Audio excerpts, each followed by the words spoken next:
এই স্যারটাই হলো একটা লোভের জায়গা। এই স্যারটা অনেক মনে করেন অনেকে নিতেও চায় না, জোর করিয়া দেয়, কিন্তু লাস্টে সরাইতে হইলো বহুত কষ্ট করে সরাইতে হয়, অনেক রক্ত ধরতে হয়। নিজের দেশের নিজের ধর্ম নিজের দেশের জনগণকে যেন ভালোবাসে, নিজের দেশের জনগণকে ভালোবাসলে নিজের দেশের জনগণ তাদেরকে ভোট দিবে, তাদেরকে সম্মান করবে। আর তারা যদি নিজের দেশের জনগণকে ভালো না বেসে অন্য রাষ্ট্র ও ইন্ডিয়া ওই ফ্যাসিবাদের দালালি করে, এইটা আমাদের সারা বাংলাদেশের জনগণের পক্ষ থেকে আমার এটা দুঃখের বিষয়। আরও দুঃখের বিষয় হচ্ছে আমরা মুসলমান হয়ে কেন মুসলমানদের পক্ষে কথা বলি না, মুসলমানদের বিপক্ষে কথা বলি এবং কোরআন হাদিসের বিপক্ষে কথা বলি।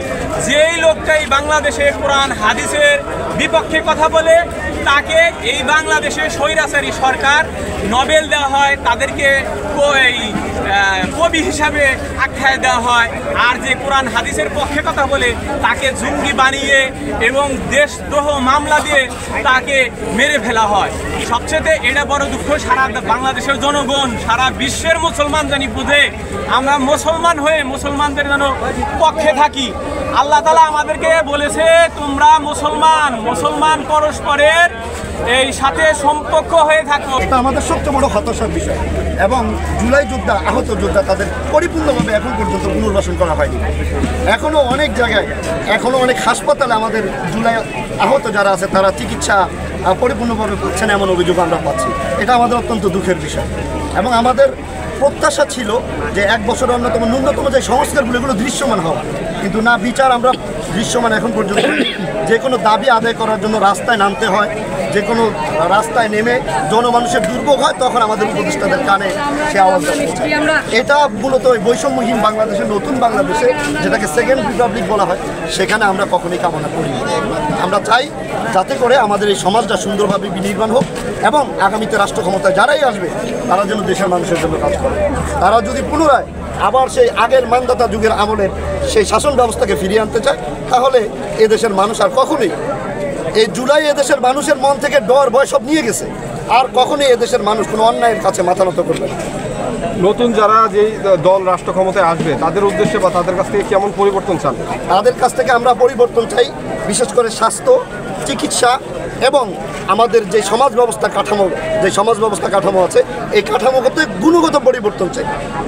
আমরা যদি সৎ এবং আদর্শবান নেতৃত্ব তৈরি করতে না পারি, শুধু কাগজে কলমে সংবিধান পরিবর্তন করা, এই পর্যন্ত সংবিধান 16 বার পরিবর্তন করা হয়েছে, কিন্তু 17 বার, কিন্তু বাংলাদেশের মানুষের আসলে ভাগ্যের উন্নয়ন কি হয়েছে এখন পর্যন্ত? বাহ্যত দৃষ্টিতে আমরা দেখেছি এখন পর্যন্ত বৈষম্য রয়ে গেছে জনগণের মধ্যে, আপার লেভেল ডাউন লেভেল পর্যন্ত এক এক স্তর বাই স্তর আমাদের মধ্যে বৈষম্য রয়েছে। এই জন্য আমরা এমন একটি সমাজ চাই যে সমাজের মধ্যে ধনী গরিবের মধ্যে কোনো বিভেদ থাকবে না। ধনীরাও এখানে চিকিৎসা নেবেন, দেশের গরিবরাও এই বাংলাদেশে বসে চিকিৎসা নেবেন। ধনীরাও যেখানে চলাফেরা করবেন, যেই যানে চলাফেরা করবেন, গরিবরাও সেই যানে চলাচল করবেন। তাহলে একটা বৈষম্যহীন, ইনসাফ ভিত্তিক, ন্যায় এবং সুশাসনের একটি দেশ আমরা সকলে প্রত্যাশা করি।